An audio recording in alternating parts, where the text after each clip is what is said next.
New this morning, a federal judge has blocked the Trump administration from sending the National Guard into Portland. The White House is planning to appeal. Now, in her opinion, the judge described recent clashes between protesters and federal officers as inexcusable. Oregon's Attorney General agrees. Señores, las cosas se ponen picantes en Estados Unidos, mientras que Donald Trump sigue con su capricho por no reabrir el gobierno de los Estados Unidos. Su plan y sus amenazas militares se están desmoronando. Pues una jueza federal, señores, acaba de bloquear su plan militar para enviar a soldados de la Guardia Nacional a Portland. Y del otro lado, California, amigos, California se levanta, porque Trump ordenó enviar 300 soldados de la Guardia Nacional de California a Oregon. Y no tardó mucho porque salió el gobernador Gavin Newsom, el cual no solo rechazó esta orden, sino que anunció una demanda contra Donald Trump. Así es, amigos, California se revela. Pues bueno, los invito a que se queden conmigo hasta el final de este video porque veremos los detalles más interesantes de estas noticias. Pues empecemos con el titular, señores. Una jueza federal nombrada, ojo, por el propio Trump, lo frenó en seco y bloqueó su intento de federalizar la Guardia Nacional para enviarla a Portland. En el fallo fue clarísima. Las protestas eran pequeñas, no había violencia significativa y sobre todo, pues Estados Unidos es una nación de leyes, no de ley marcial. Veamos de qué se trata. Mobilizing the United States military in our cities is not normal. It should not be normal, and we will fight to make sure that it is never normal. Today's ruling is a healthy check on the president's power, and as the president, you must have an actual facts based on reality, not social media or just your gut feeling if you want to mobilize the military here in the United States. For more on the judge's ruling and what's next for Portland, here's CNN's Julia Vargas Jones. Julia. Victor, what this decision is doing is basically pressing pause on the deployment of the National Guard to Oregon. The question that the judge, Karen Immergut, a Trump appointee, I should add, had to answer was this an overreach by the federal government to federalize the National Guard? In the complaint, both the state of Oregon and the city of Portland had called this deployment unlawful and unwarranted, but there were three basic pillars that her decision was based on. One of them is Section 12406 of the U.S. Code. It says basically that the president exceeded his authority here and that he did not prove that he was, quote, unable with regular forces to execute the laws there. A second one is the concept of rebellion. The standard for rebellion here was not met. She said that the protests were recently small and mostly peaceful. There were some sporadic incidents, but it wasn't an organized and armed rebellion as the federal government was using to justify this deployment. And thirdly, the conflict with the 10th Amendment. She said that this federalization of the National Guard would be invading the state's sovereignty. And then she talked even further about how unwarranted this was, citing. Pero claro, Trump no lo soportó porque en vez de acatar el fallo, respondió como un autócrata, ¿no?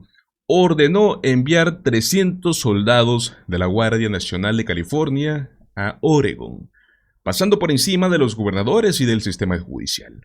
Pero lo que no se esperaba, o lo que él no esperaba, era que el gobernador de California, Gavin Newsom, se quede callado, pues anunció una demanda inmediata contra Trump por abuso de poder y calificó la medida como una violación descarada del Estado de Derecho.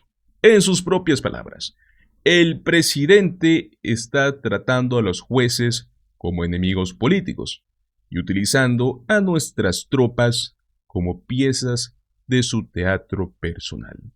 Veamos esto. We have more breaking news at this hour. In fact, Governor Gavin Newsom posted just a short time ago, President Trump is sending hundreds of California National Guard to Oregon, and he is ready to fight it. MSNBC Pentagon correspondent Priya Sridhar, who is standing by for us at the Norfolk Naval Station, where the president is attending a ship ceremony for the 250th anniversary of the Navy. You're joining us now to talk about this. So first, let's talk about what Trump spoke about earlier relative to Portland, Priya. What did he say, and what more do we know about that deployment? Yeah, that's right, Alex. Well, we know that the Trump administration has already appealed that federal judge in Oregon's decision to essentially halt the deployment of 200 Oregon National Guardsmen for a period of 14 days to the Ninth Circuit Court. We also know, as you mentioned, that according to Governor Newsom, the Trump administration has actually decided to federalize 300 California National Guardsmen and send them to Oregon. I'm going to read the tweet that he just posted online. He said, after a federal court blocked his attempt to federalize the Oregon National Guard, Donald Trump is deploying 300 California National Guard personnel into Oregon. They are on their way there now. We're taking this fight back to court. The public cannot stay silent in the face of such reckless and authoritarian conduct by the President of the United States. And the President did address that Portland judge's decision at the recent gaggle on the South Lawn, saying that this is a judge that he appointed himself and that they should be ashamed of their decision. Take a listen to a little bit more about what he had to say about what's going on in Portland. Portland is burning to the ground. It's insurrectionists all over the place. It's Antifa. And yet the politicians who are petrified. Look, the politicians are afraid for their lives. That's the only reason that they say, like, there's nothing happening. And you've seen it. The place is burning down and they pretend like there's nothing happening. La imagen es clara, mis amigos. Un presidente que no tolera límites, que no acepta frenos, que quiere gobernar por la fuerza. Y cada vez que la justicia o los estados le ponen un alto, Donald Trump responde con más caos, más intimidación y más amenazas. Mientras tanto, en Washington su administración ya tiene otra bomba lista para estallar porque la Casa Blanca, señores, ha advertido que van a comenzar con los despidos masivos de empleados federales si es que el Congreso no se rinde ante sus condiciones. Donald Trump lo llamó sin vergüenza alguna despidos demócratas. Así es, intenta convertir una crisis de gestión en una guerra partidista, echándole la culpa a todos, menos a sí mismo. Pero la realidad es simple. El cierre del gobierno ya está afectando a cientos de miles de familias.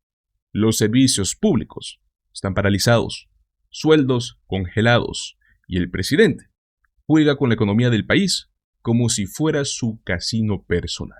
As senators prepared to return to Capitol Hill, the president pushing forward with plans for mass firings and program cuts, saying it's an unprecedented opportunity. I'm allowed to cut things that should have never been approved in the first place, and I will probably do that. The White House pressed on just how many workers could be fired. Can you give us an estimate on the amount of federal workers that the Trump administration wants to fire during the government shutdown? Look, it's likely going to be in the thousands. The president making clear he's eyeing cuts to what he called Democrat agencies, targeting programs important to his political opponents. Democrats refusing to bow to the pressure. The White House is now threatening to fire thousands of federal employees. Is that a risk that you're willing to take by putting up this fight, and for how long? The Trump administration has been firing thousands of federal employees outside of the context of a government shutdown since January 20th. They need to come to the table. But negotiations are at a standstill. People say, why aren't you negotiating with Schumer and Jeffries? Because I quite literally have nothing to negotiate. Democrats digging in, saying they won't fund the government until Republicans agree to reverse Medicaid cuts and extend expiring Obamacare subsidies so health insurance premiums don't go up for millions of Americans. Así es, señores, mientras Trump amenaza con despidos, con despliegue de tropas, desafiando órdenes judiciales, su administración se desmorona porque hasta el día de ayer vimos cómo senadores republicanos admitían en privado que no hay un plan, que no hay control, que el presidente solo busca generar caos para mantener el poder. Lo que estamos viendo no es política, amigos, es una crisis de autoridad. Un presidente que está probando hasta dónde puede romper las reglas sin consecuencias. Y por ahora los únicos que podríamos decir están conteniendo, ¿no?, este impulso autoritario son los jueces, gobernadores demócratas, algunos que otros republicanos y trabajadores que se niegan a obedecer órdenes ilegales. Y bueno, amigos, mientras millones de familias están con ese temor, ¿no?, de perder su seguro médico, Los republicanos, liderados por Trump y su círculo MAGA, deciden jugar con el bienestar del país como si fuera un experimento político.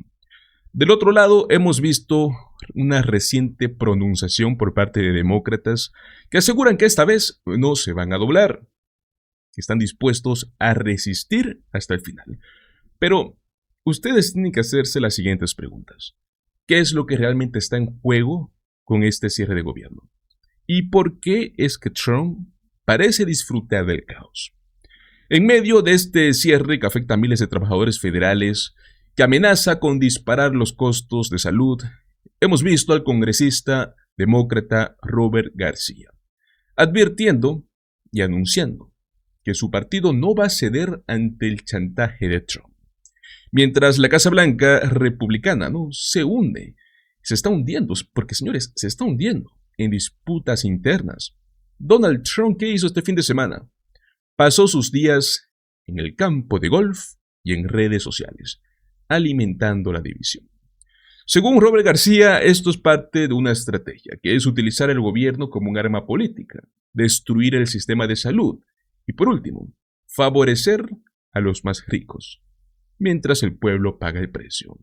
Escuchemos esta noticia. Democratic House Minority Leader today saying the White House and Republicans are refusing negotiations to reopen the government, while the House Speaker claimed the shutdown is just a Democratic ploy to help Senate Minority Leader Chuck Schumer's re-election bid. Take a listen.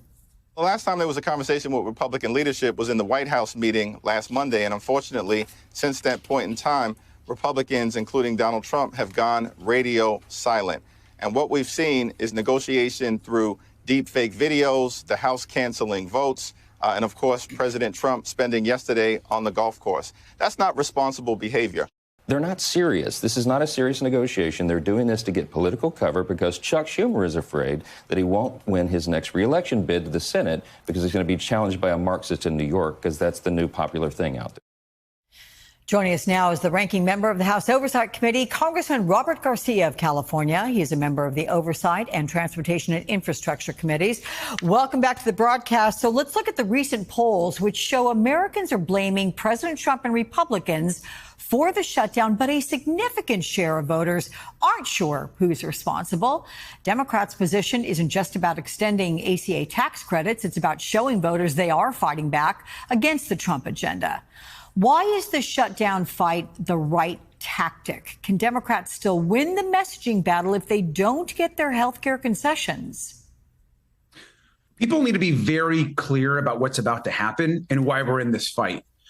Over the next few months, folks are going to start receiving letters in the mail. They're going to be notified by their insurance companies, by their healthcare providers, that their premiums are about to skyrocket.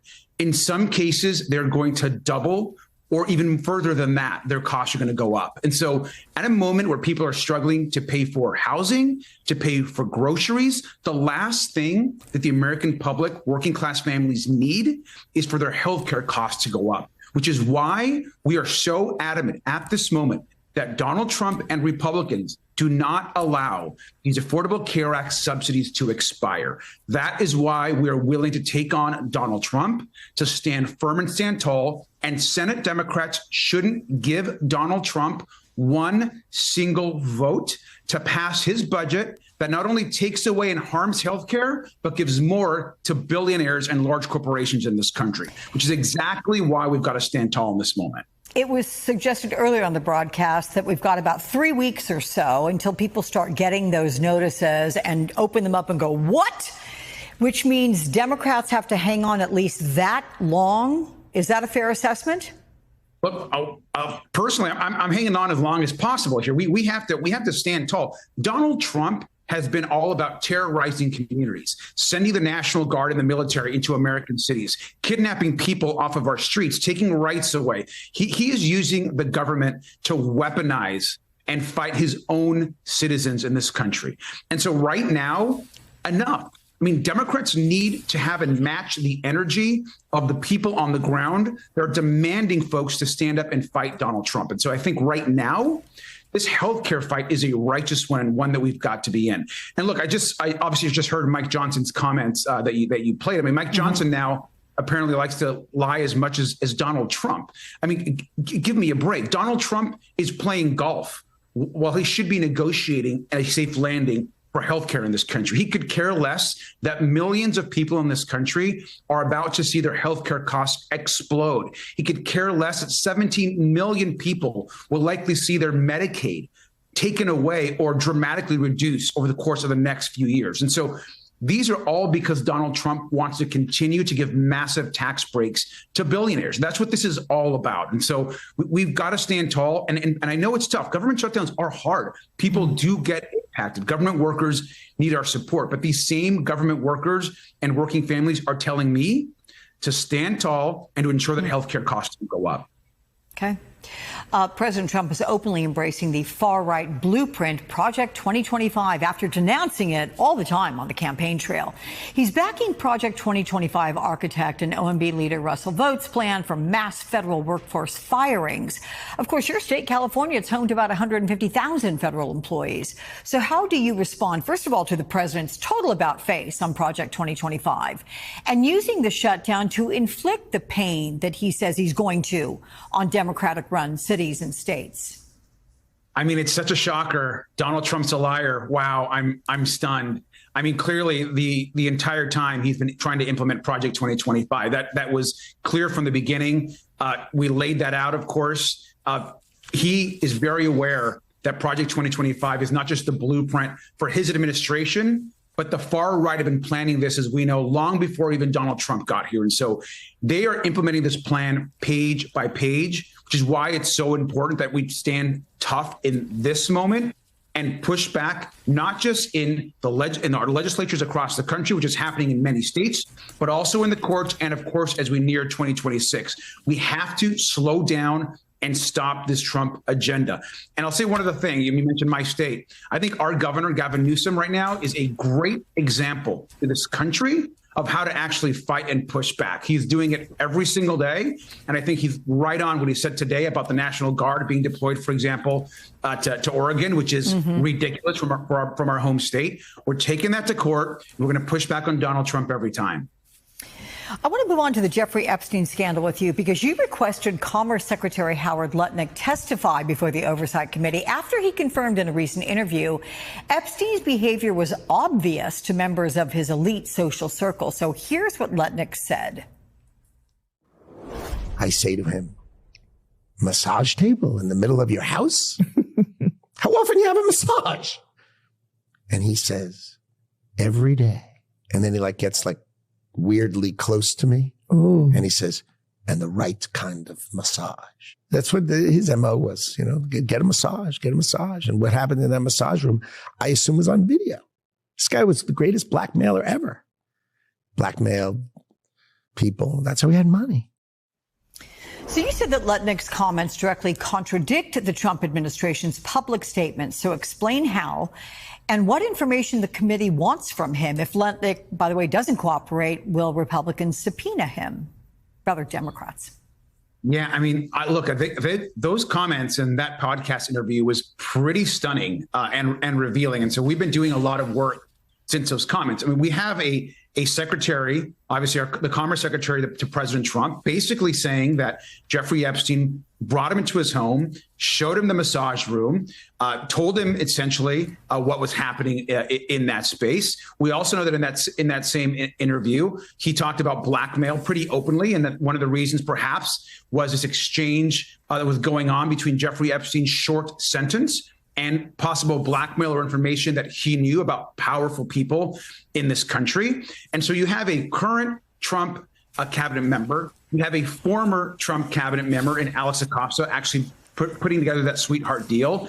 I mean, the signs keep pointing back to the White House, that keep pointing back to this cover-up. Why is Donald Trump hiding so much? He obviously knows much more than he is letting on. The Attorney General has said that the Epstein files are on her desk. They have yet to be fully released. And Donald Trump completely flip-flopped from saying he would release the files during the campaign to now being adamant that there's nothing in there, it's not important, he's no interest in releasing. Ok, señores, acabamos de escuchar lo que podría ser el resumen perfecto, ¿no?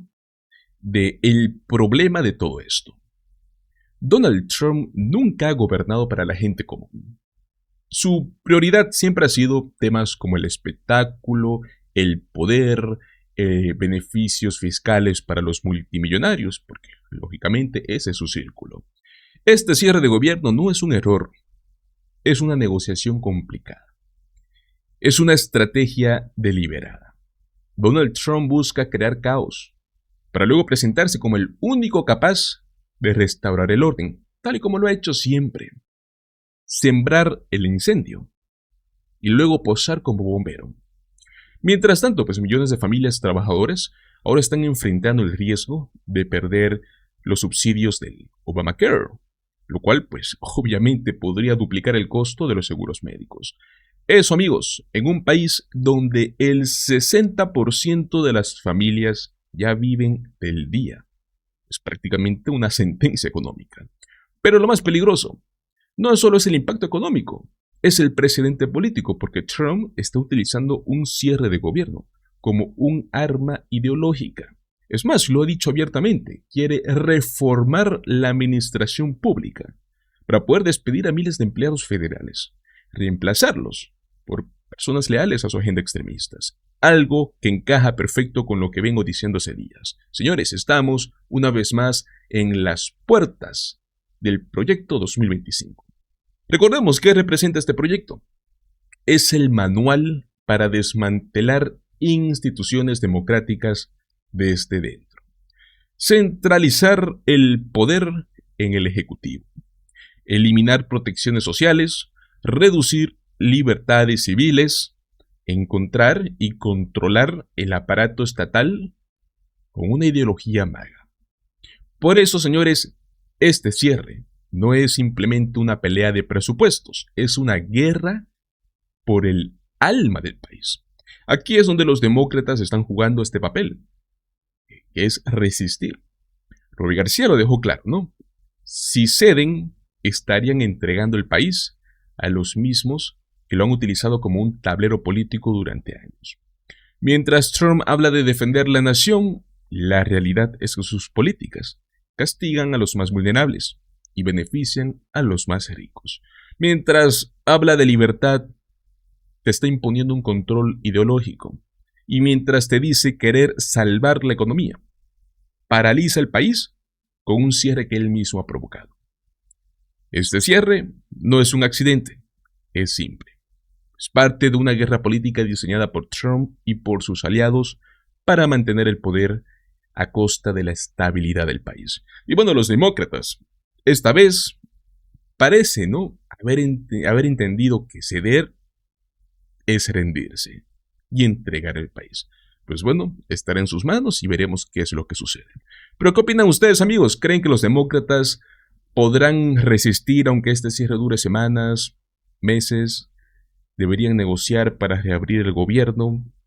Los leo en los comentarios. Muchísimas gracias por acompañarme en este video. Recuerden, como siempre, déjame tu like, comparte el contenido y suscríbete a nuestro canal. Nos vemos en el próximo video. Hasta luego.